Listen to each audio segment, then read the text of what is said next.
പല രോഗങ്ങളുടെ പിറകിൽ പാപമാണ്, പല തകർച്ചയുടെ പിറകിൽ പാപമാണ്, പാരമ്പര്യ ശാപങ്ങളാണ്. ഈ പാരമ്പര്യ ശാപങ്ങളെ, ഈ പാപത്തെ ചുമന്നൊഴിപ്പാൻ, ഈ പാപത്തെ ഇല്ലാതാക്കുവാൻ ദൈവം തന്റെ ഏക മകനെ, ഏകപുത്രനെ ഈ ഭൂമിയിലേക്ക് അയച്ചു. എല്ലാവരും ആഗ്രഹിക്കുന്നതാണ് വിമോചനം. എത്ര പേർക്ക് പാപത്തിൽ നിന്ന് വിമോചനം വേണം?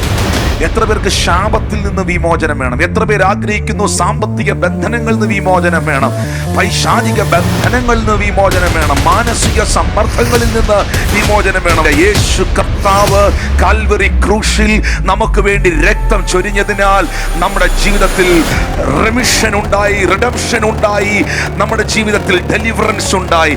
ഇന്നും ഇതിനകത്ത് ഈ മെസ്സേജ് കേട്ടുകൊണ്ടിരിക്കുമ്പോഴും യേശുവിന്റെ രക്തം നിങ്ങൾക്ക് വേണ്ടി വർക്ക് ചെയ്തുകൊണ്ടിരിക്കുകയാണ്. ആ രക്തം നിങ്ങളുടെ പാപത്തിൽ നിന്ന് നിങ്ങളെ വിമോചിപ്പിക്കുന്ന രക്തമാണ്. പലർക്കും പലതിൽ നിന്നും പുറത്തു വരാൻ കഴിയാതെ പല ബന്ധനങ്ങളിൽ, പല അഡിക്ഷനുകളിൽ കിടക്കുന്നെങ്കിൽ അഡിക്ഷനുകളെ, ആ നുഖങ്ങളെ, ആ ബന്ധനങ്ങളെ യേശുവിന്റെ രക്തം ഉടച്ചു കളയും.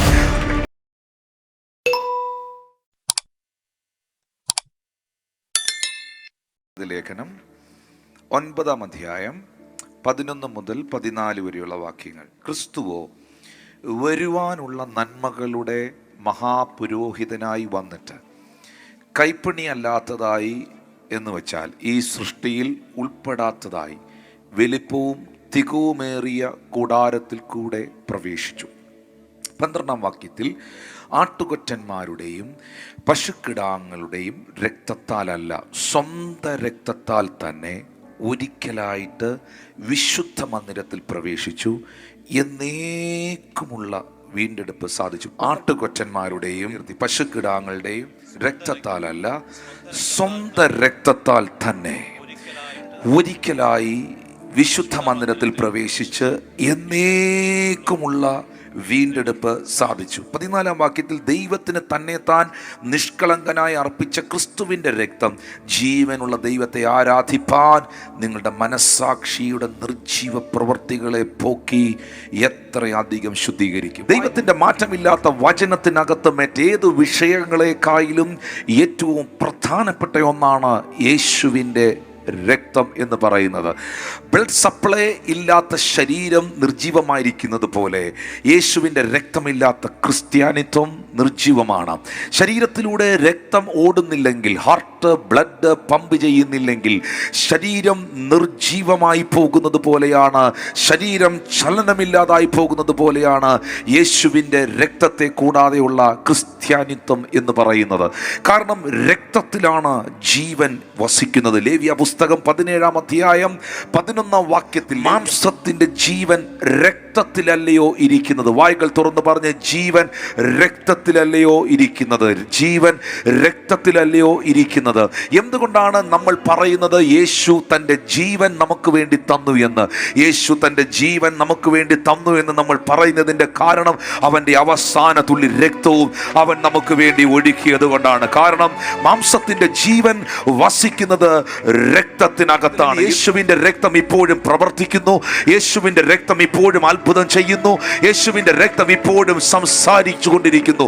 ശബ്ദമുയർത്തി കർത്താവിനോട് പറഞ്ഞ്, അങ്ങയുടെ പരിശുദ്ധ രക്തത്തിന് ഞങ്ങൾ നന്ദി പറയുകയാണ്. യേശുവിൻ്റെ രക്തം നമുക്ക് വേണ്ടി ചെയ്തത് എന്തൊക്കെയാണ്? വായ്കൾ തുറന്ന് പറയാം. 4 മേഖലകളിൽ യേശുവിൻ്റെ രക്തം എനിക്ക് വേണ്ടി പ്രവർത്തിക്കുന്നു. ഒന്നാമതായി, യേശുവിൻ്റെ പരിശുദ്ധ രക്തം എൻ്റെ പാപത്തിൽ നിന്ന് എന്നെ വിമോചിപ്പിക്കുന്നതാണ്. യേശുവിൻ്റെ രക്തം പാപത്തിൽ നിന്ന് എന്നെ വിമോചിപ്പിച്ച രക്തമാണ്. മാനവകുലം മുഴുവൻ പാപത്തിൻ്റെ അധീനതയിൽപ്പെട്ട് കിടക്കുമ്പോൾ ആദാമ്യ വർഗത്തിൻ്റെ പാപ പരിഹാരത്തിനായി ദൈവം തൻ്റെ പുത്രനായ യേശുവിനെ ഈ ഭൂമിയിലേക്ക് അയച്ചു. എന്തിനു വേണ്ടി അയച്ചു? നമുക്കറിയാം.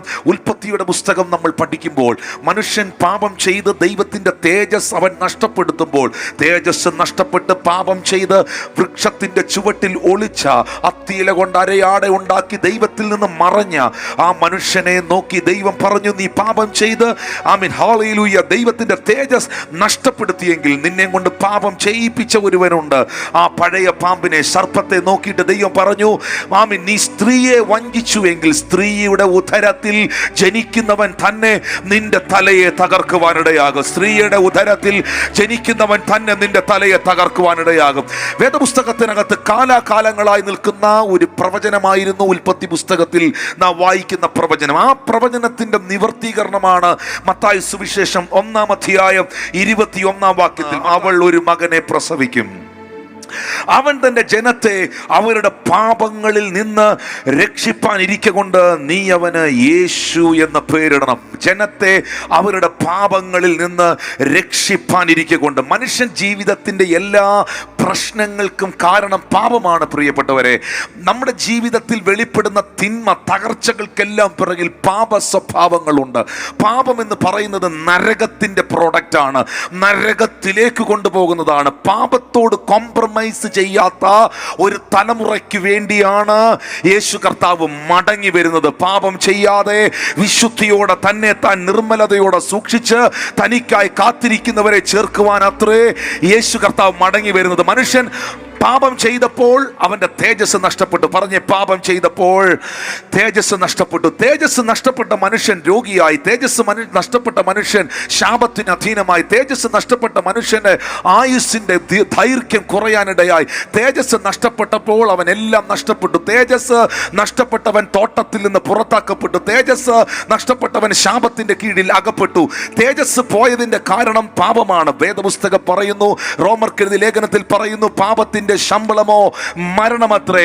ഇപ്പോൾ നിങ്ങൾ പാപം ചെയ്ത് ദൈവ തേജസ് ഇല്ലാത്തവരായി മാറി. പ്രിയപ്പെട്ടവരെ, പാപത്തോട് കോംപ്രമൈസ് ചെയ്യരുത്. കണ്ണുകൾ കൊണ്ട്, ചെവികൾ കൊണ്ട്, വായ് കൊണ്ട്, ശരീരം കൊണ്ട് പാപം ചെയ്യാൻ നിന്നെ വിട്ടുകൊടുക്കാതെ പാപത്തിൽ നിന്ന് പുറത്തു വരുവാൻ നീ ആഗ്രഹിക്കുന്ന വ്യക്തിയാണെങ്കിൽ നിങ്ങളെ സഹായിക്കുന്ന രക്തമാണ് യേശുവിന്റെ പരിശുദ്ധമായ രക്തം.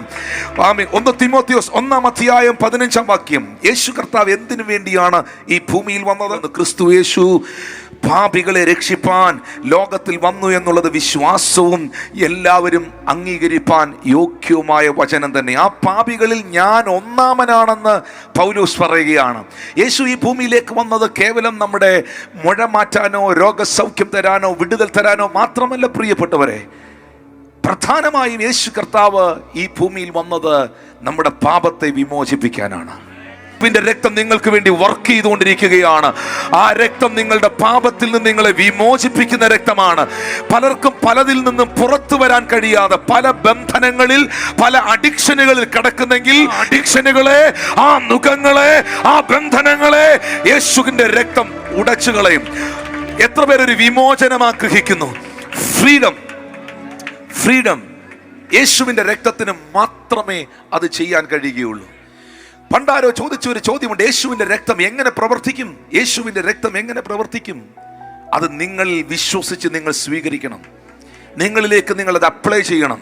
നിങ്ങൾ പാപിയാണോ? യേശുവിന്റെ രക്തം നിങ്ങളുടെ പാപത്തെ വിമോചിപ്പിക്കും. നിങ്ങൾ ശാപത്തിന്റെ കീഴിലാണോ? യേശുവിന്റെ രക്തം നിങ്ങളുടെ ശാപത്തെ പൊട്ടിച്ചു കളയും. പക്ഷെ അത് അപ്ലൈ ചെയ്യണം. താനെ എന്ന് പറയുന്ന സ്ഥലത്ത്, ബോംബെയിൽ പ്രസിദ്ധമായ ഒരു സോപ്പ് കമ്പനിയുടെ മുമ്പിൽ കുളിക്കാതെ നനയ്ക്കാതെ ഒരു മനുഷ്യരിന്ന് ഭിക്ഷ യാചിക്കുകയാണ്.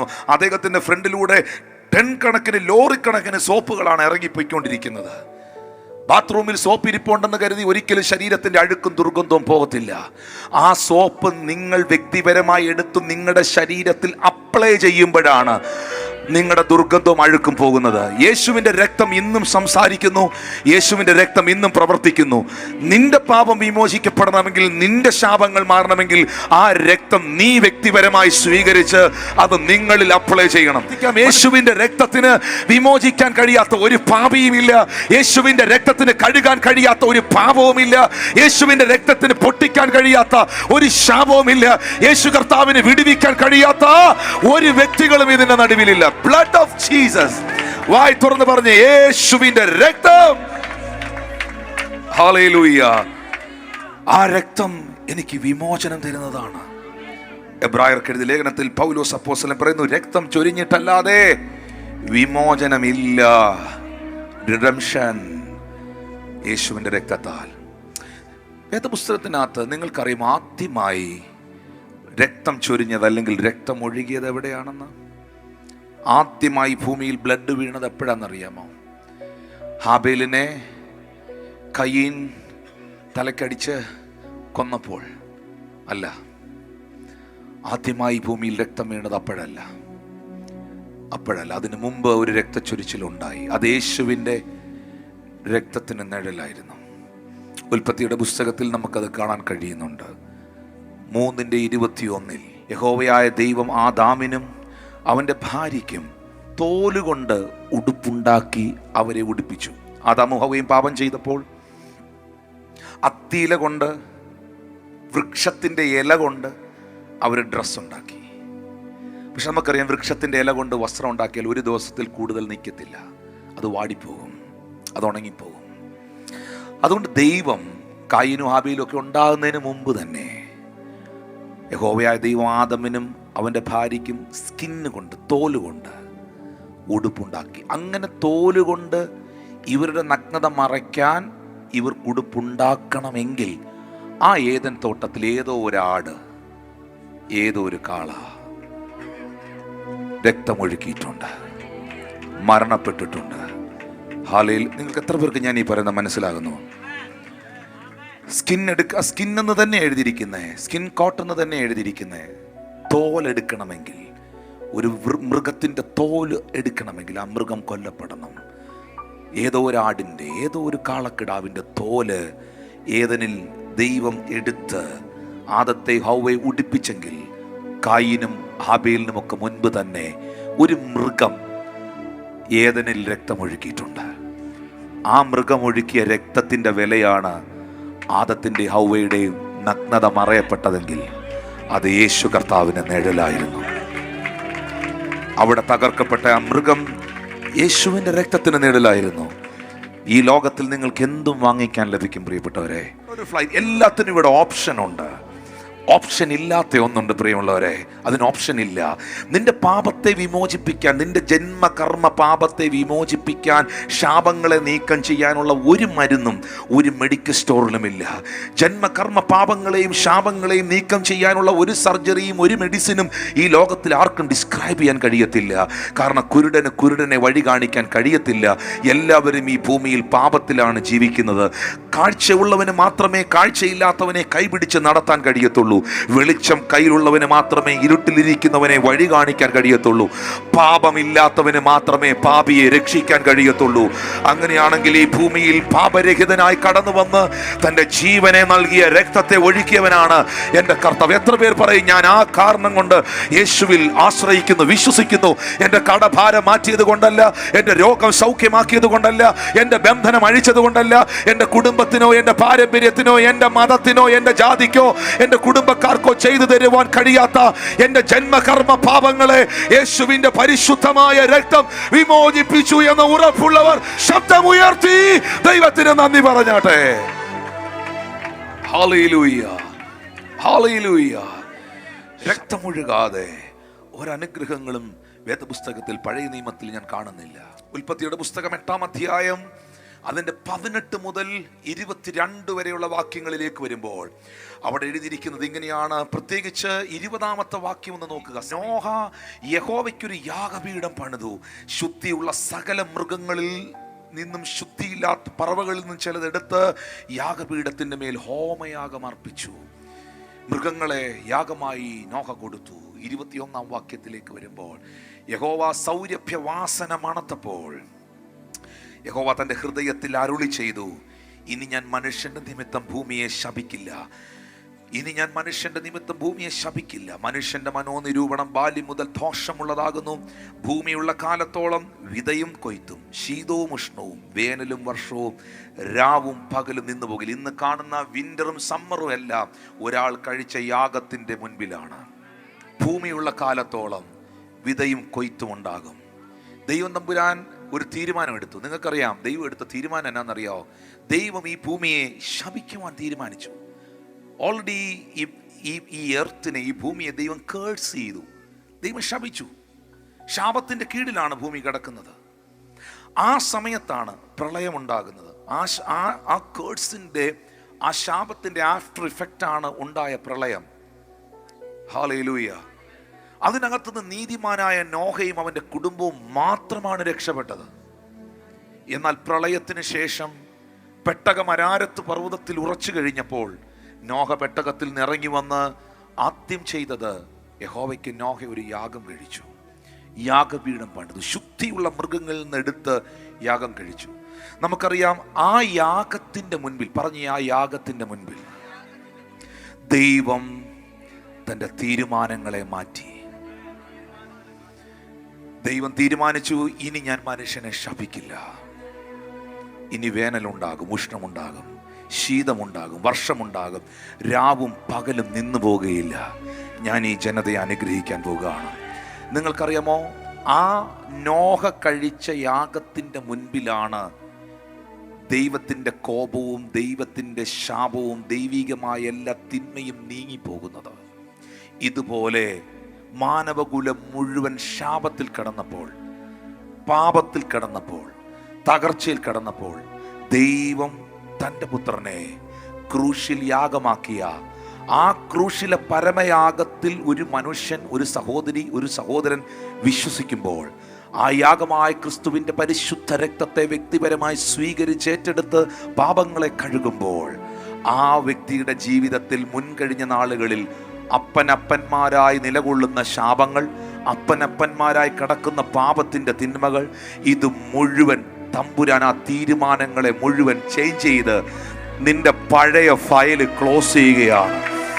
എത്ര പേർക്ക് ഞാൻ നിന്റെ പഴയ ഫയല് ദൈവം ക്ലോസ് ചെയ്യുകയാണ്? ജീവിതത്തിൽ എത്ര പേർക്ക് പറയാൻ കഴിയും, യേശുവിന്റെ രക്തം എൻ്റെ ശാപങ്ങളിൽ നിന്ന് എന്നെ വിടുവിക്കുന്ന രക്തം, യേശുവിന്റെ രക്തം എൻ്റെ ശാപങ്ങളിൽ നിന്ന് എന്നെ വിടുവിക്കുന്ന രക്തം? ശബ്ദമുയർത്തി ഹല്ലേലൂയ. നോഹ കഴിച്ച യാഗത്തിന്റെ മുൻപിൽ ദൈവം തീരുമാനങ്ങളെ മാറ്റിയതുപോലെ ക്രൂശിലെ യാഗത്തിന്റെ മുൻപിൽ ന്യായപ്രമാണത്തിന്റെ നടിച്ചുവരുകളെ ഇടിച്ചു കളഞ്ഞ് ക്രൂശിലെ യാഗത്തിന്റെ മുൻപിൽ അബ്രഹാമ്യ അനുഗ്രഹം ഒരു തലമുറയ്ക്ക് മാത്രമേ ഉള്ളൂ, യഹൂദന്മാർക്ക് മാത്രമേ ഉള്ളൂ എന്ന നിലപാടിൽ നിന്ന് വിശ്വസിക്കുന്ന ഏവനും അബ്രഹാമിന്റെ സന്തതികളാക്കി പുറംപറമ്പിൽ കിടന്ന എന്നെയും നിങ്ങളെയും സ്വന്തം മക്കളാക്കി, കാട്ടൊലിവായിരുന്ന നമ്മെ അവൻ നാട്ടൊലിവാക്കി, അവൻ സ്വന്തമാക്കി മാറ്റി. ആ രക്തത്തിനൊന്ന് നന്ദി പറയാമോ? ആ രക്തത്തിനൊന്ന് നന്ദി പറയാമോ? ആ രക്തത്തിനൊന്ന് നന്ദി പറയാമോ? ആ രക്തത്തിനൊന്ന് നന്ദി പറയാമോ? യാഗം പൂർണ്ണമാകുന്നത് യാഗപീഠത്തിൽ തീ കത്തുമ്പോഴാണ്. യേശു കർത്താവ് ക്രൂശിൽ യാഗമായപ്പോൾ, യേശു കർത്താവ് മോനെ ക്രൂശിൽ യാഗമായപ്പോൾ, ആ യാഗമായി കഴിഞ്ഞതിന്റെ 50-ാം ദിവസം വേദപുസ്തകം പറയുന്നു, ശിഷ്യന്മാർ ഒന്നിച്ച് ഒരു മുറിയിൽ ഒന്നിച്ച് 120 പേരോളം കൂടിയിരുന്നു. യേശു കർത്താവ് ക്രൂശിൽ യാഗമായി രക്തമൊഴുകി അവസാന തുള്ളി രക്തവും അവൻ നമുക്ക് നൽകി. പക്ഷെ ആ യാഗം പൂർണ്ണമായത് എപ്പോഴാണെന്നറിയാമോ? ലേവ്യ പുസ്തകത്തിൽ എഴുതിയിട്ടുണ്ട്, യാഗപീഠത്തിൽ തീ കെട്ടുപോകാതെ സൂക്ഷിക്കണം. യാഗം പൂർണ്ണമാകുന്നത് യാഗപീഠത്തിൽ തീ കത്തുമ്പോഴാണ്. യാഗം കംപ്ലീറ്റ് ആകുന്നത്. അതുകൊണ്ടാണ് അബ്രഹാം ഇസഹാക്കിനെ യാഗം കഴിക്കാൻ കൊണ്ടുപോകുമ്പോൾ തീ എടുക്കാൻ മറക്കാതിരുന്നത്. യേശു കർത്താവ് കാൽവരി ക്രൂശിൽ യാഗമായി കഴിഞ്ഞപ്പോൾ ആ യാഗത്തെ കംപ്ലീറ്റ് ചെയ്യുവാൻ, ആ യാഗത്തെ കൺഫേം ചെയ്യുവാൻ, ആ യാഗത്തെ ഉറപ്പിക്കുവാൻ കൂടിയിരുന്ന ശിഷ്യന്മാരുടെ മേൽ പിളർന്ന അഗ്നിനാവുകൾ ഇറങ്ങി വന്നു. അത് വെളിപ്പെട്ടപ്പോൾ ആ യാഗം കംപ്ലീറ്റ് ആകുകയാണ്. ആ തീ വെളിപ്പെട്ടപ്പോൾ ക്രൂശിലെ യാഗം അവിടെ പൂർണ്ണമാകുകയാണ്. പരിശുദ്ധാത്മാവ് ഒരു തീയായി ശിഷ്യഗണങ്ങളുടെ മേൽ ഇറങ്ങി വന്നപ്പോൾ ക്രൂശിലെ യാഗം ഫുൾഫിൽ ചെയ്യപ്പെടുകയാണ്, ഉറപ്പിക്കപ്പെടുകയാണ്. Thank you precious holy spirit, thank you precious holy spirit. ആ രക്തത്തിന്റെ മുൻപിൽ ഈ യേശു കർത്താവിൻ്റെ വിലാപ്പുറത്തൊരു പടയാളി കുന്തം കൊണ്ട് കുത്തിയല്ലേ? നിങ്ങൾക്കറിയാമോ ഹവ്വായെ എങ്ങനെ പുറത്തെടുത്തതെന്ന്? ഹവ്വായെ ദൈവം ഉണ്ടാക്കിയത് നട്ടല്ലിലെ എല്ലല്ല, തോളിന്റെ എല്ലല്ല, ദിസ് പാർട്ട്, ഹാർട്ട്, ഹൃദയത്തോട് ചേർന്നിരിക്കുന്ന എല്ലൊന്നെടുത്താണ്. അവിടെ തന്നെയാണ് പടയാളികൾ അവന്റെ വിലാപ്പുറം എന്ന് പറയുന്ന ആ ഭാഗമാണ്, അവന്റെ ഹൃദയത്തോട് ചേർന്നുള്ള ഭാഗത്താണ് കുന്തം കൊണ്ട് കുത്തിയത്. Are you listening me? ഒന്നാമത്തെ ആദത്തിന്റെ വിലാപ്പുറം തകർക്കപ്പെട്ടപ്പോൾ ദൈവം സർജറി ചെയ്ത് കീറി അവന്റെ മണവാട്ടിയാകുന്ന ഹവ്വായെ പുറത്തെടുത്തു. ഒടുവിലത്തെ ആദമായ ക്രിസ്തുവിന്റെ വിലാപ്പുറം തകർക്കപ്പെട്ടപ്പോൾ അവന്റെ മണവാട്ടിയാകുന്ന സഭയെ പുറത്തെടുത്തു. രണ്ട് തമ്പുരാൻ പുറത്തെടുക്കുകയാണ്. അതാണ് പൗലോസ് പറഞ്ഞത്, യേശു തന്റെ രക്തത്താൽ സമ്പാദിച്ച അവന്റെ സഭ. യേശു തന്റെ രക്തത്താൽ സമ്പാദിച്ച അവന്റെ സഭ. യേശു തന്റെ രക്തത്താൽ സമ്പാദിച്ച അവന്റെ സഭ.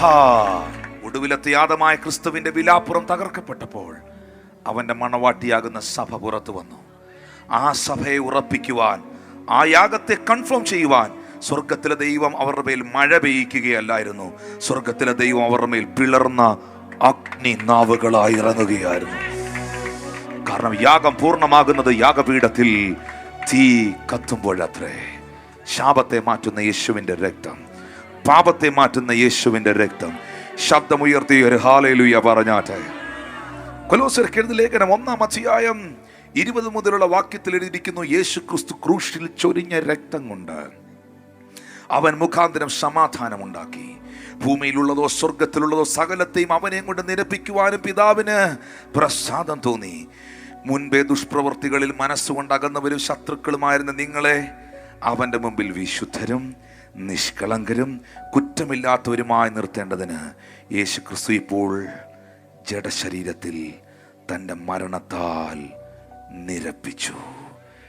ഹല്ലേലൂയ. 1 പത്രോസിന്റെ ലേഖനം 1-ാം അധ്യായം 18-19 വാക്യം വായിക്കുമ്പോൾ ബൈബിൾ എഴുതിയിട്ടുണ്ട്, വ്യർത്ഥവും പിതൃപാരമ്പര്യവുമായുള്ള നിങ്ങളുടെ നടപ്പിൽ നിന്ന് നിങ്ങളെ വീണ്ടെടുത്തത്.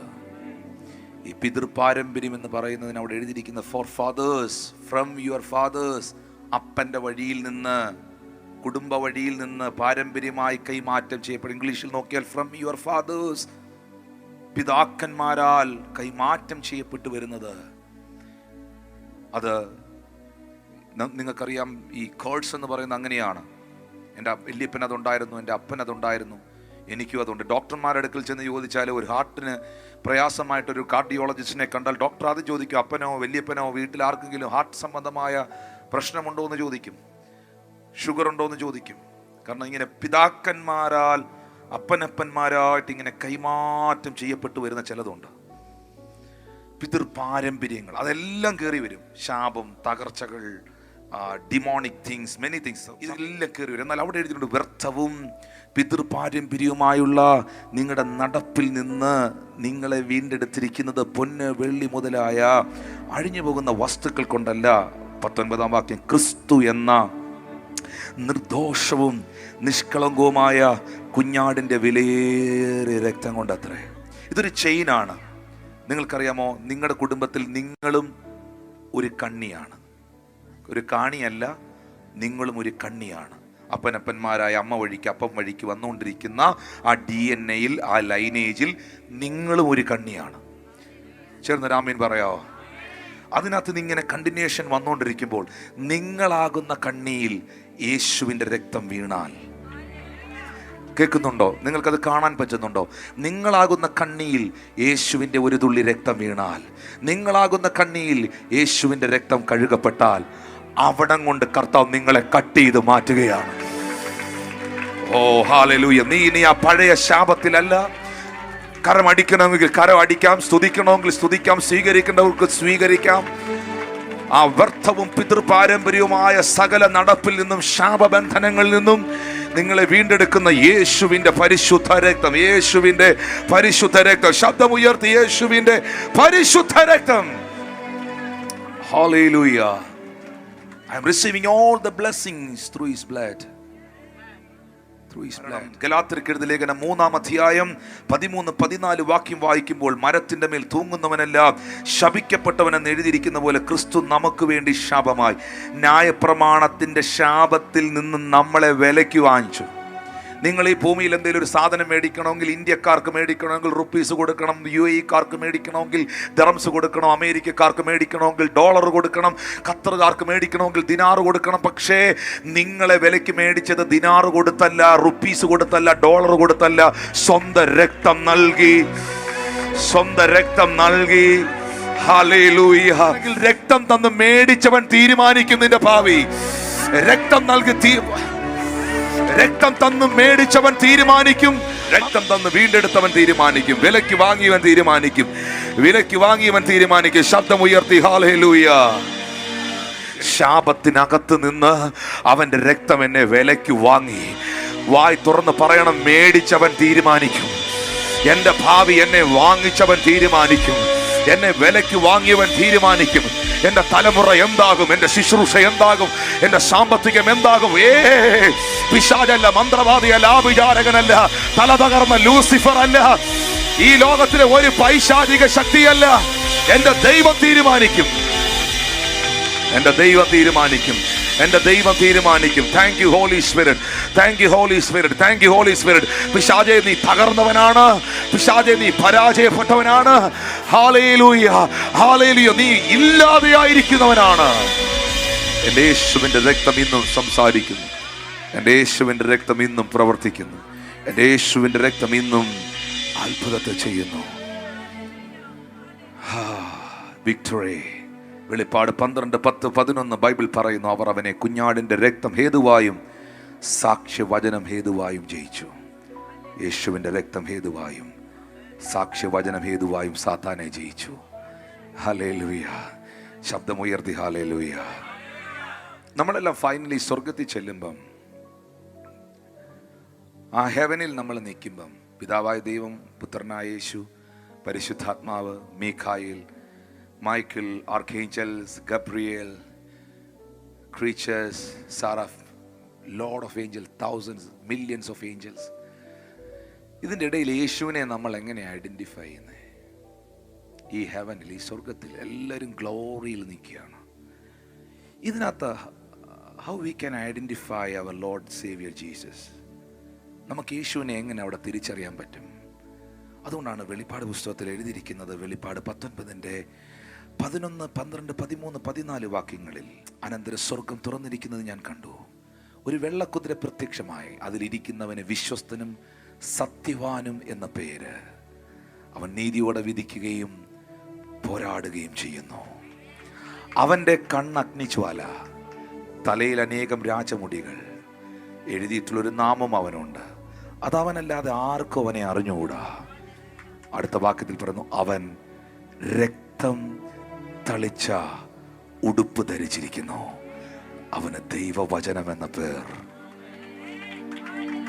You can see that blood spot in his garment.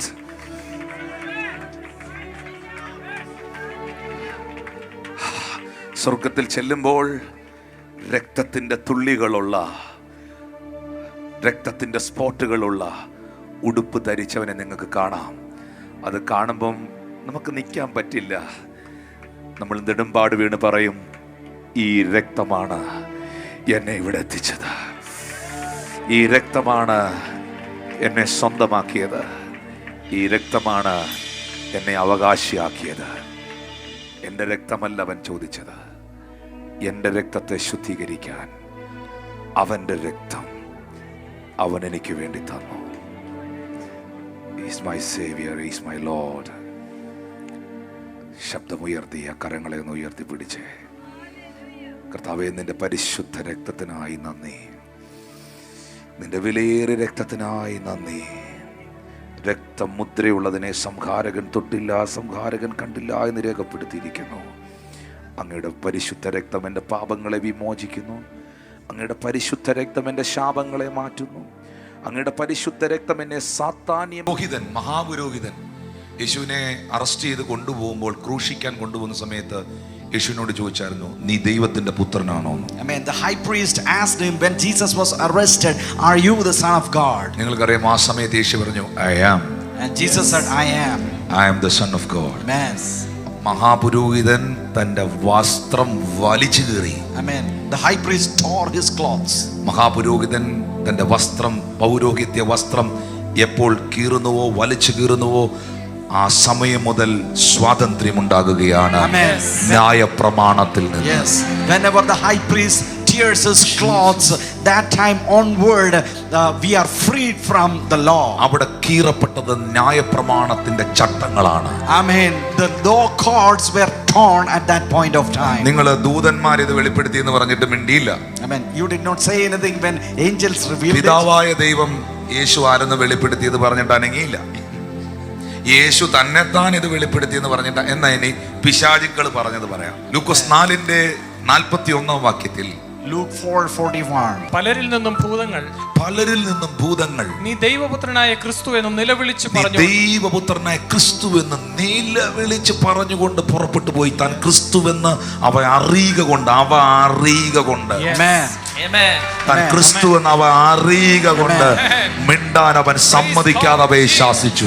Evil spirits came out of many people. They cried out, "You are Christ, the Son of God." And it is written, for they knew that he was Christ. Mathai 8:29 വരുമ്പോൾ Matthew 8:29. അത് വളരെ ചിന്തിക്കേണ്ട ഒരു കാര്യമാണ്. This is very interesting. അവർ നിലവിളിച്ചു, പിശാചുക്കൾ നിലവിളിച്ചു. They cried out, ദൈവപുത്ര, ഞങ്ങൾക്ക് നിനക്ക് തമ്മിൽ എന്ത്?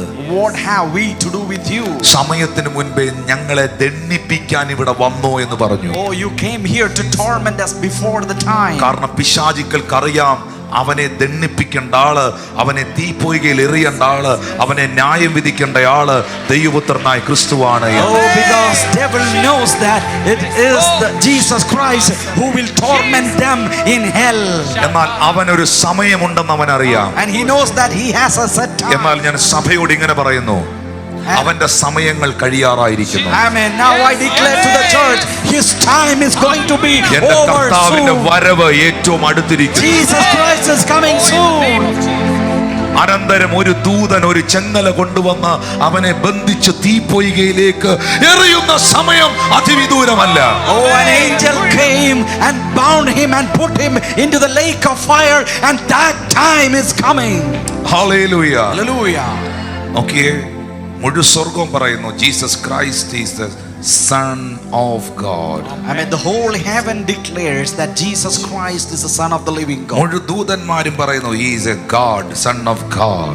The whole angels declares that Jesus Christ is the Son of God. യേശു തന്നെ ഒന്ന് രണ്ട് സ്ഥലത്ത് പറയേണ്ടി വന്നു അവൻ ആര് എന്നുള്ളത്. Jesus Christ himself proclaimed and attested that he is the Son of പിശാചുക്കൾക്ക് God. ഇത് പണ്ട് മുതലേ അറിയാം. All the evil powers know from the beginning ഇങ്ങനെ ഒരാൾ വരുന്നുണ്ടെന്ന്. that Jesus Christ is കാരണം coming. ഏതൻ തോട്ടത്തിൽ വെച്ച് ആ പഴയ പാമ്പിനോട് ദൈവം പറഞ്ഞു, സ്ത്രീയുടെ ഉദരത്തിൽ ജനിക്കുന്നവൻ നിന്റെ തലയെ തകർക്കും. Amen. The Garden of Eden, there was a prophecy that the seed of the man will crush the head of the serpent. ഈ കർത്താവിനെ സേവിക്കാൻ വിശ്വസിക്കാൻ ഭാഗ്യം ലഭിച്ചവർ ആ കരങ്ങളെ ഉയർത്തി hallelujah. Oh, let's shout hallelujah to the Lord. For us who had the privilege to believe in this Lord. ദമസ്കോസിന്റെ പടിവാതിക്കൽ വെച്ചിട്ട് പൗലോസ് നിലത്ത് ശൗല് തറയെ വീണ് കിടന്നുകൊണ്ട് ഒരു ചോദ്യം ചോദിച്ചു, നീ ആരാകുന്നു കർത്താവേ? നീ ആരാകുന്നു കർത്താവേ? യേശു അതിന് വലുതായിട്ട് മറുപടി ഒന്നും പറഞ്ഞില്ല. നീ ഉപദ്രവിക്കുന്ന നസ്രയനാകുന്ന യേശു ആകുന്നു ഞാൻ എന്നേ പറഞ്ഞോളൂ. കാരണം കർത്താവിനറിയാം ഇതിന്റെ മറുപടി ഞാൻ ഇവരെയും കൊണ്ട് തന്നെ എഴുതിക്കുന്നു. Amen. At the road to Damascus, Saul fell down and asked, Lord, who are you? Jesus did not give much an answer because he had in his mind that I will make this fellow right who I am. കൊലോസ്യർ 1:15 മുതൽ വരുമ്പോൾ അവൻ അദൃശ്യനായ യേശു അദൃശ്യനായ ദൈവത്തിന്റെ പ്രതിമയും സർവ്വ സൃഷ്ടിക്കും ആദിജാതൻ. സ്വർഗത്തിലുള്ളതും ഭൂമിയിലുള്ളതും ദൃശ്യമായതും അദൃശ്യമായതും സിംഹാസനങ്ങളാകട്ടെ കർത്തൃത്വങ്ങളാകട്ടെ വാഴ്ചകളാകട്ടെ അധികാരങ്ങളാകട്ടെ സകലവും അവൻ മുഖാന്തരം സൃഷ്ടിക്കപ്പെട്ടു. എല്ലായിടത്തും ഈ അവൻ എന്നുള്ളിടത്തെല്ലാം മലയാളത്തിൽ അങ്ങനെ ഒരു പ്രൊനൗൺസിയേഷൻ ആയിപ്പോയി. അങ്ങ് യേശു എന്നങ്ങ് വായിച്ചാൽ നല്ലതായിരിക്കും. സകലവും യേശു മുഖാന്തരം സൃഷ്ടിക്കപ്പെട്ടു. യേശു മുഖാന്തരവും യേശുവിനായും സകലവും സൃഷ്ടിക്കപ്പെട്ടു. 17ാമത്തെ വാക്യം, യേശു സർവ്വത്തിനും മുമ്പേ ഉള്ളവൻ, യേശു സകലത്തിനും ആധാരമായിരിക്കുന്നു, യേശു സഭ എന്ന ശരീരത്തിന്റെ തലയാകുന്നു, സകലത്തിലും യേശു മുൻപനാകേണ്ടതിന് യേശു ആരംഭവും മരിച്ചവർ ഇടയിൽ നിന്ന് ആദ്യനായി എഴുന്നേറ്റവനുമാകുന്നു. ആമേൻ. യേശു സർവസമ്പൂർണതയും, യേശുവിൽ സർവസമ്പൂർണതയും വസിപ്പാനും യേശു ക്രൂശിൽ ചൊരിഞ്ഞ രക്തം കൊണ്ട് യേശു മുഖാന്തരം സമാധാനമുണ്ടാക്കി ഭൂമിയിലുള്ളതോ സ്വർഗത്തിലുള്ളതോ സകലത്തെയും യേശുവിനെയും കൊണ്ട് നിരപ്പിക്കാൻ പിതാവിന് പ്രസാദം തോന്നി. അടുത്ത വാക്യം, മുൻപേ ദുഷ്പ്രവർത്തികളിൽ മനസ്സുകൊണ്ട് അകർന്ന ശത്രുക്കളായിരുന്ന നിങ്ങളെ യേശുവിന്റെ മുൻപിൽ വിശുദ്ധരും നിഷ്കളങ്കരും കുറ്റമില്ലാത്തവരുമായി നിർത്തേണ്ടതിന് യേശു ഇപ്പോൾ തന്റെ ജഡശരീരത്തിൽ തന്റെ മരണത്താൽ അതിനെ നിരപ്പിച്ചു. ശബ്ദം ഉയർത്തി ഒരു ഹല്ലേലൂയ പറഞ്ഞേ. കൊലോസ്യർ 2:9 വരണം. പൗലോസ് പറയുന്നു, നീ ആരാകുന്നു കർത്താവേ? നീ പുള്ളിയല്ലേ ചോദിച്ചേ? ആണോ? Praise the Lord. ഒരു കാലത്ത് യേശു ആരാന്ന് പോലും അറിഞ്ഞിട്ടില്ലാത്ത ഒരാളായിരുന്നു നിങ്ങളെങ്കിൽ നിങ്ങളായി യേശുവിനെ പ്രസംഗിക്കാൻ പോകുന്നത്. ഉറപ്പായി. The Lord made Paul to write who Jesus Christ is, and if you have not known Paulose God, പറയുന്നു യേശുവിലല്ലോ. Amen. പറഞ്ഞു യേശുവിലല്ലോ ദൈവത്തിന്റെ സർവസമ്പൂർണതയും ദേഹരൂപമായി വസിക്കുന്നത്. യേശുവിലാണ് ഞാൻ പൂർണ്ണനായ ദൈവത്തെ കാണുന്നത്. വേഷത്തിൽ മനുഷ്യനായി ഭൂമിയിലേക്ക് വന്നു. നമ്മുടെ ആളുകൾ പറയാറുണ്ട് പകുതി ദൈവവും പകുതി മനുഷ്യനുമായിരുന്നു. അങ്ങനല്ല പറയേണ്ടത്.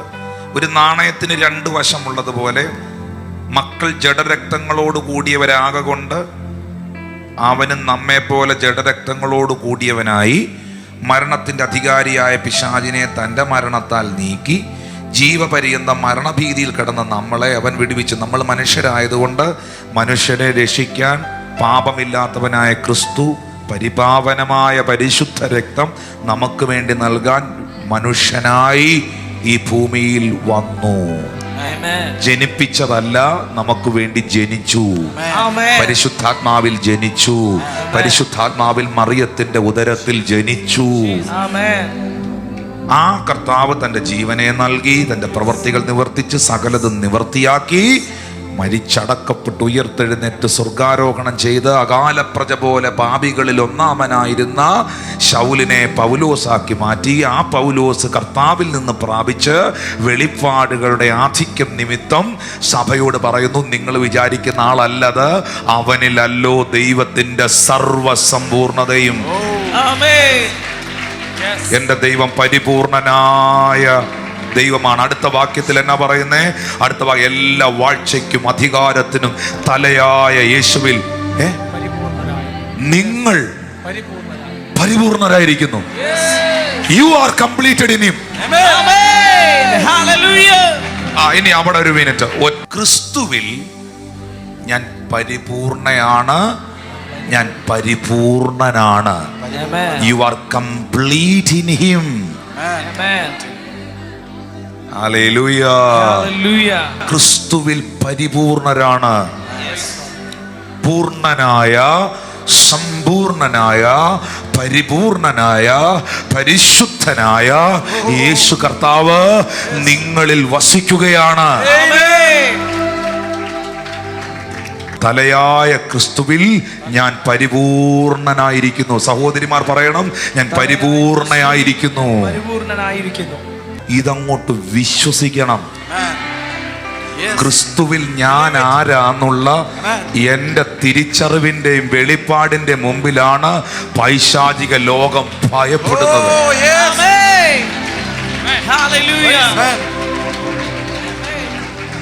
ഇത് വിശ്വസിക്കണം.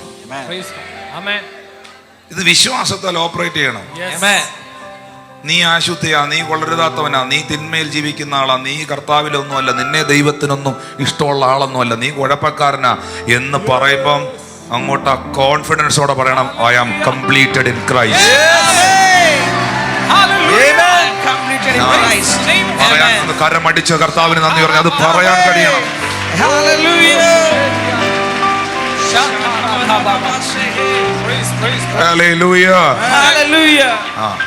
സ്തോത്രം, സ്തോത്രം, സ്തോത്രം. സ്നാനത്തിൽ നിങ്ങൾ യേശുവിൻ്റെ കൂടെ അടക്കപ്പെടുകയും മരിച്ചവരുടെ നിന്ന് ഉയർത്തെഴുന്നേൽപ്പിച്ച ദൈവത്തിന്റെ വ്യാപാര ശക്തിയുള്ള വിശ്വാസത്തിൽ ക്രിസ്തുവിനോടുകൂടെ നിങ്ങൾ ഉയർത്തെഴുന്നേറ്റോ? നിങ്ങൾ ഉയർത്തെഴുന്നേറ്റോ? ഇല്ലല്ലോ, അതിന് ഞാൻ മരിച്ചില്ലല്ലോ. ഇത് നിങ്ങൾ ഉദ്ദേശിക്കുന്ന മരണമല്ല. പാപസംബന്ധമായി നിങ്ങൾ മരിച്ചവരായിരുന്നോ? നിങ്ങളെ വെള്ളത്തിലോട്ട് മുക്കിയില്ലേ? അന്ന് നിങ്ങളുടെ പഴയ മനുഷ്യനെ കുഴിച്ചിട്ടതാ. നിങ്ങളെ വെള്ളത്തിൽ നിന്ന് പൊക്കിയില്ലേ? പുതിയ ഒരാൾ ഇവിടെ ജീവിക്കാൻ എഴുന്നേറ്റ് വന്നതാ. സ്നാനത്തിൽ നിങ്ങൾ അവനോടുകൂടെ മരിച്ചവർ ഇടയിൽ നിന്ന് നിങ്ങൾ ഉയർത്തെഴുന്നേറ്റു. എന്നിട്ട് എന്നാ ചെയ്തേ? അടുത്ത വാക്യം പെട്ടെന്ന് വരണം. അതിക്രമങ്ങളിലും നിങ്ങളുടെ ജഡത്തിന്റെ അഗ്രചർമ്മത്തിലും മരിച്ചിരുന്നവരായ, കൈ ഇങ്ങോട്ട് നെഞ്ചത്തോട്ട് വെച്ച് പറഞ്ഞേ, എന്നെയും അവൻ അവനോടുകൂടെ ജീവിപ്പിച്ചു.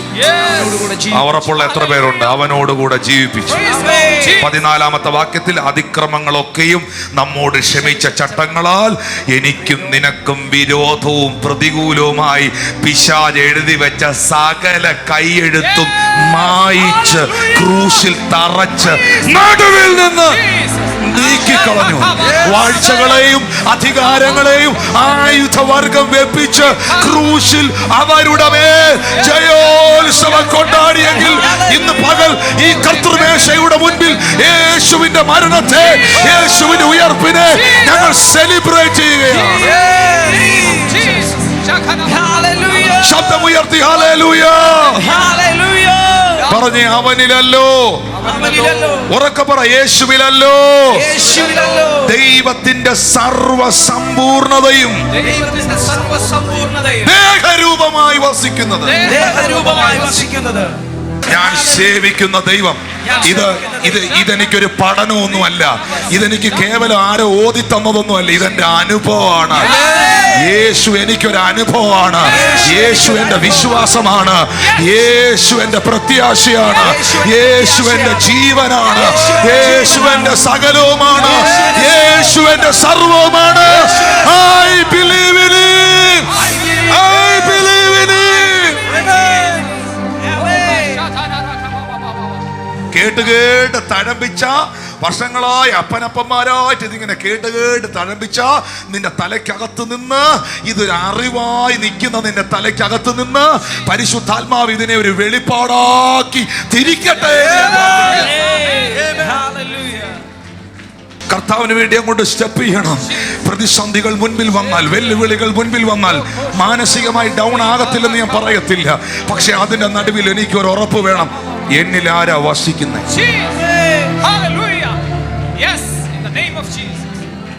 പൂർണ്ണനായ ദൈവത്തെ, പരിപൂർണനായ ദൈവത്തെ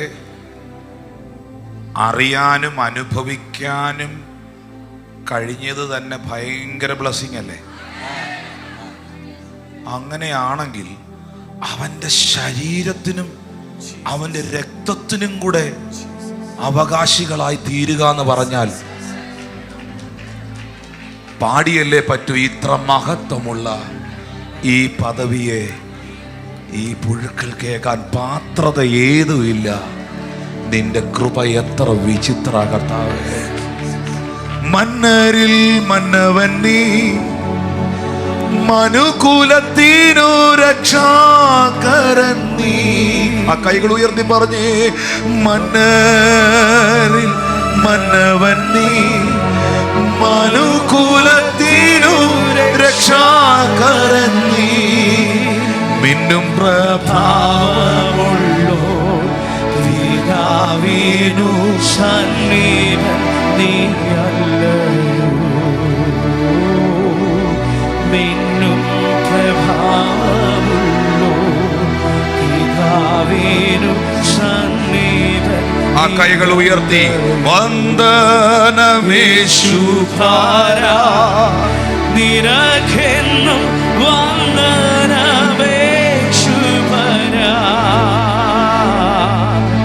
വന്ദനമേശുഭാരാ നിനക്കെന്നും വന്ദനമേശുഭാരാ.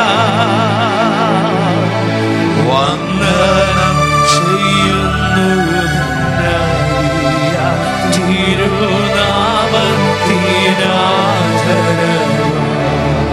ഒരു നിമിഷം ഒന്നുകൂടെ ഇരുന്നേ. ഞാനോ ഭൂമിയിൽ നിന്ന് ഉയർത്തപ്പെട്ടാൽ എല്ലാവരും എങ്കിലേക്ക് ആകർഷിക്കപ്പെടുമെന്ന് യേശു പറഞ്ഞത്. When I am lifted up high, I will attract people unto me. അടുത്തിരിക്കുന്ന ആൾക്ക് കൈ ഒന്ന് കൊടുത്ത് പ്രാർത്ഥിച്ചോണ്ട് ഒന്ന് കൈ കുലുക്കി പറയണം, എല്ലാവരും യേശുവിനെ ഉയർത്തണം പറഞ്ഞു. You have to lift Jesus Christ. അവൻ ഉയർത്തപ്പെട്ടാൽ ആകർഷിക്കപ്പെടും. അവൻ ഉയർത്തപ്പെട്ടാൽ കർത്താവിനെ ഉയർത്തിയവരെ എല്ലാം കർത്താവ് മാനിച്ചിട്ടുണ്ട്. Amen. Those who have lifted Jesus Christ, the Lord has honored them. ഈ വചനം എടുത്ത് ഉയർത്തിയവന്റെ ഒരു തലമുറയും തകർന്നു പോകാൻ ദൈവം അനുവദിച്ചു. If we have lifted up His word, their generation will be blessed for sure. ഈ ഭൂമിയില് ദൈവത്താൽ സ്ഥാപിതമായ കർത്താവ് എസ്റ്റാബ്ലിഷ് ചെയ്ത രണ്ട് പ്രധാനപ്പെട്ട കൂദാശകളാണുള്ളത്. God instituted two important ministries or ordinances. ഒന്ന് വിവാഹം. One is the holy matrimony. Marriage. കാരണം ആദ്യത്തെ കല്യാണം ഈ ഭൂമിയിൽ നടത്തിയത് അച്ഛനല്ല, തിരുമേനിയല്ല, പാസ്റ്റർ അല്ല. ആദ്യത്തെ കല്യാണം ഈ ഭൂമിയിൽ നടത്തിയ വിവാഹത്തിന്റെ കാർമികൻ, ശുശ്രൂഷകൻ യഹോവയായ ദൈവമായിരുന്നു. Amen. The first marriage was conducted by not a priest or a pastor, but the holy God. The holy marriage is established by God. Amen. Amen. വിശുദ്ധ വിവാഹം, കല്യാണം, കുടുംബം എന്ന സംവിധാനം ഈ ഭൂമിയിൽ ഉണ്ടാക്കിയത്, എഴുന്നേൽപ്പിച്ചത് വളരെ സ്വപ്നങ്ങളോടുകൂടെ ദൈവമാണ് കുടുംബങ്ങളെ തകർക്കാൻ നോക്കുന്നത്. കാരണം അത് ദൈവത്തിന്റെ സംവിധാനവും ദൈവത്താൽ ആരംഭിച്ച ഒന്നുമാണ്. അപ്പൊ കുടുംബത്തിനെതിരെ പിശാചിന് ഭയങ്കര ഫൈറ്റാണ്. അതിനെ തകർക്കുക എന്നുള്ളത് അവന്റെ ലക്ഷ്യമാണ്. എന്നാൽ കുടുംബത്തെ പണിയുക എന്നുള്ളത് ദൈവത്തിന്റെ പരിശുദ്ധാത്മാവിന്റെ പദ്ധതിയുമാണ്. നിങ്ങളുടെ എല്ലാ കുടുംബങ്ങളെയും പരിശുദ്ധാത്മാവ് പണിതുയർത്തുന്ന കുടുംബങ്ങളാക്കി മാറ്റട്ടെ. ഹല്ലേലൂയ. രണ്ടാമത് ഈ ഭൂമിയിൽ ദൈവം സ്ഥാപിച്ച ശുശ്രൂഷയാണ് മത്തായി 26. അവർ ഭക്ഷിക്കുമ്പോൾ അവൻ അപ്പമെടുത്ത് സ്തോത്രം ചൊല്ലി വാഴ്ത്തി നുറുക്കി ശിഷ്യന്മാർക്ക് കൊടുത്തു, വാങ്ങി ഭക്ഷിക്കുവീൻ, ഇതെന്റെ ശരീരം എന്ന് പറഞ്ഞപ്പോൾ ആ ശുശ്രൂഷ ആദ്യം ചെയ്തത് യേശുവാണ്. യേശു അത് ചെയ്തു. ഇങ്ങോട്ട് നോക്കി പറഞ്ഞു, യേശു ഇത് ചെയ്തു, ഇത് ചെയ്ത് കാണിച്ചു. നിങ്ങൾ കൂടി വരുമ്പോഴൊക്കെയും ഇത് ചെയ്യണമെന്ന് കൽപ്പന തന്നു. അപ്പോൾ യേശു ചെയ്ത് കാണിച്ച, നിങ്ങൾ കൂടി വരുമ്പോഴൊക്കെയും നിങ്ങൾ ഇത് ചെയ്യണമെന്ന് പറഞ്ഞ ഒരു വലിയ ശുശ്രൂഷയുടെ മുൻപിലാണ് നിങ്ങൾ ഇപ്പോൾ ഇരിക്കുന്നത്. The second important ordinance which was instituted by Jesus Christ is the Lord's Supper. He himself did it and he showed how to do it and asked us to do it. യോഹന്നാൻ സുവിശേഷത്തിൽ യേശു ഒരു ആത്മീക മർമ്മം അതിന്റെ 6-ാം അധ്യായത്തിൽ പറഞ്ഞു, നിങ്ങളുടെ പിതാക്കന്മാർ മരുഭൂമിയിൽ മന്ന ഭക്ഷിച്ചിട്ട് മരിച്ചല്ലോ. സ്വർഗത്തിൽ നിന്ന് ഇറങ്ങി വന്ന അപ്പം ഞാനാകുന്നു, ജീവന്റെ അപ്പം ഞാനാകുന്നു. എന്നെ തിന്നുന്നവൻ എന്മൂലം ജീവിക്കും, ഒടുക്കത്തെ നാളിൽ ഞാൻ അവനെ ഉയർത്തെഴുന്നേൽപ്പിക്കും.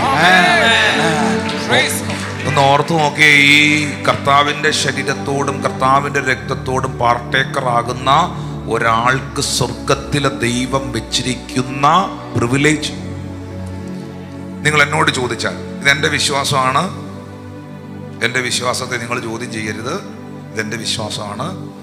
ഞാൻ കർത്താവിൻ്റെ ശുശ്രൂഷകളിൽ ഏറ്റവും ബഹുമാനത്തോടെ കാണുന്ന ശുശ്രൂഷ ഈ തിരുമേശയുടെ ശുശ്രൂഷയാണ്. എല്ലാത്തിനും ബഹുമാനമുണ്ട്, പക്ഷെ ഏറ്റവും പവിത്രമായി, ഏറ്റവും ആദരവോടെ, ഏറ്റവും ബഹുമാനത്തോടെ ഞാൻ കാണുന്ന ശുശ്രൂഷ ഇതാണ്. രണ്ടാമതായിട്ട്, ഈ ഭൂമിയിൽ നടക്കുന്ന എല്ലാ ശുശ്രൂഷയെക്കായാലും, ഭൂതം പുറത്താകുന്ന, രോഗി സൗഖ്യമാകുന്ന, ഇനി പോട്ടെ മരിച്ച ഒരാള് ഉയർത്തെഴുന്നേൽക്കുന്ന ശുശ്രൂഷയെക്കായാലും ഏറ്റവും മഹത്വരമേറിയ, ഏറ്റവും ശക്തമേറിയ ഒരു വെളിപ്പാടും ദൈവം നൽകിയ ഒരു ശുശ്രൂഷയുമാണ് തിരുമേശയുടെ ശുശ്രൂഷ. അതുകൊണ്ടാണ് നമ്മുടെ എല്ലാ ചർച്ചുകളിലും നമ്മൾ ഈ ശുശ്രൂഷയ്ക്ക് വേണ്ടി ഒരു ഞായറാഴ്ച തന്നെ മാറ്റി വയ്ക്കുന്നത്. ഇങ്ങനൊരു ശുശ്രൂഷ ഇവിടെ നടക്കാൻ, ഈ അപ്പം ഇവിടെ മുറിക്കപ്പെടാൻ, ഈ മുന്തിരിച്ചാർ ഇവിടെ വാഴ്ത്തപ്പെടാൻ അതിന് കാരണമായത് എൻ്റെ യേശുവിൻ്റെ ജീവനാണ്.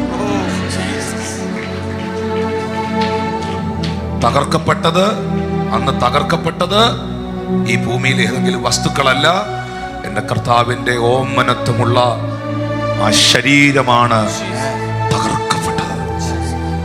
രക്തധമനികൾ പൊട്ടി, ഞരമ്പുകൾ പൊട്ടി, ശരീരം ഉഴവുചാല് പോലെ കീറി, കണ്ടാൽ ആളല്ല എന്ന് തോന്നുമാറ് വിരൂപനായി, അന്ധന്റെ കണ്ണ് തുറന്ന, ചെകിടന്റെ ചെവി കേൾപ്പിച്ച, ഊമരെ സംസാരിപ്പിച്ച, മരിച്ചവരെ ഉയർപ്പിച്ച, കുഷ്ഠരോഗികളെ ശുദ്ധമാക്കിയ ദൈവത്തിന്റെ ഏകജാതനായ പുത്രൻ. യേശു പറഞ്ഞു, പിതാവിന്റെ മടിയിലിരിക്കുന്ന ഏകജാതനായ പുത്രൻ ദൈവത്തെ ഈ ഭൂമിയിൽ വെളിപ്പെടുത്തിയിരിക്കുന്നു. ആ പുത്രന്റെ ശരീരമാണ് തകർക്കപ്പെട്ടത്. ഞാൻ ഈ ബ്രെഡ് എടുത്ത് നുറുക്കുമ്പോഴെല്ലാം എൻ്റെ കണ്ണ് നിറയാറുണ്ട്. കാരണം ഞാനിത് ബ്രേക്ക് ചെയ്യുമ്പോൾ എനിക്കറിയാം, ഞാൻ ഈ ബ്രെഡ് നുറുക്കുമ്പോൾ ഇത് വളരെ ഈസി ആയിട്ടുള്ള കാര്യമാണ്.